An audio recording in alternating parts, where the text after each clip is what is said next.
So I'm going to start with two words. Café, chistu. Café is the Spanish word for brown, and chistu is the Cherokee word for rat. It is in this image that pulls its way through my poetry and into what I'm going to be talking about today, which is the identity of Xicanindio. Xicanindio is a term I first heard from Chicano poet Raul Salinas when I met him back in 2004. Raul used the term to connect Chicano identity with native roots. I'm taking his definition and I'm redefining it or carrying it on into something new. When I talk about Xicanindio, I'm looking at it as a bridge between identities, a bridge between the native identity and the Chicano or Latino identity. And the way I'm choosing to do it is to not look at it so much as identity, but as a search for an identity. And so, I look for it in three different ways. The first way I look for it is by looking at it through our history, through the combined histories. And to start from the beginning, we have to start with mestizaje. And mestizaje is the mixing of European and native bloods. That's the definition for it. But it actually means a whole lot more than that, because what's hidden behind it is genocide and rape that was born, was the Latino identity was born into. And it's from here that our people are born, from pain and from colonization and conquest. And as time went on, first colonized by the Spanish and then the Americans, as each identity kept transpiring, the indigenous was erased. And so my first step was there. And although I'd known a little about my Mexican-American heritage, it was never taught in the public school system. I did not really have a Chicano history course till I was an undergraduate in college. So this is where my journey begins. Looking at understanding the struggle of the Latino peoples, and then fast forward many years later until I was a grad student, I didn't understand the connections between native populations and the Chicano people. So in learning about this history, I've learned that there is a connection between the communities, and one thing that Raul always told me is that identity is never a static thing. It is always something that has to move. But we can't focus on the past. It has to be about the present, about what's going on today.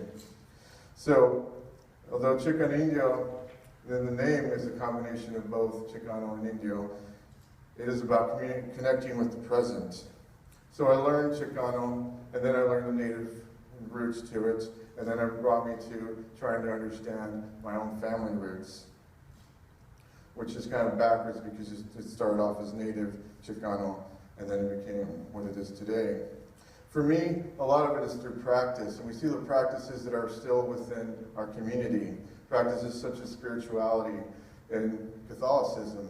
My mother kept an altar. She had laminated cards of saints, clothing, and candles, which are an indigenous practice. Also, I had a great-grandmother who was a curandera. So she was also the midwife for our neighborhood. And so she had an encyclopedic knowledge of the plants of the land that she couldn't read or write. So all of these practices have stayed with me, and they've transpired all of those colonizing works we have. So when I first started doing my own family history, I also needed to learn about the local history, the land that I live in, because this is an important thing. So the land we live in South Texas, the Rio Grande Basin as it's known, it was actually occupied by a group of native peoples called the Caristo or the Come Crudo peoples. And these peoples were named that by the Spanish. And they occupied these lands for hundreds of years before the French and Spaniards got here. And the Caristo peoples still have a contingent outside of Corpus Christi. They also have a website which talks about their language that is continuing, the practices they have, which actually started right here along the river. And so it was from learning about these people led me to start to understand how we're connected here, how colonization has really pulled us to where we're at. And a lot of the history that we learn, especially going from public schools to the colleges is always taught as an American history, as a singular history. And one of the things that Chicano or Xicanindio tries to teach is that it's histories of the Americas. There's multiple histories. The ones we talk about mostly are the white Anglo-Saxon history. And the ones that always get pushed to the side are obviously the Latino, the African American, the Asian, and of course the Native American, which rarely gets taught. I did not really come across this until I was in grad school. When I was in grad school, I met a poet and a fellow scholar who was a Cherokee Indian, and he taught me Cherokee for the better part of a year. When we were learning Cherokee, he also taught me about the culture and the practices and how we're connected. And as to quote Joy Harger, the Muskogee Creek poet, she's told me, "We're all family. We're all cousins. We all come from the same place. But over the years, we put up walls and fences that have divided us. And it's this that we need to destroy. It's this we need to bring down and build bridges, to build maps that connect us."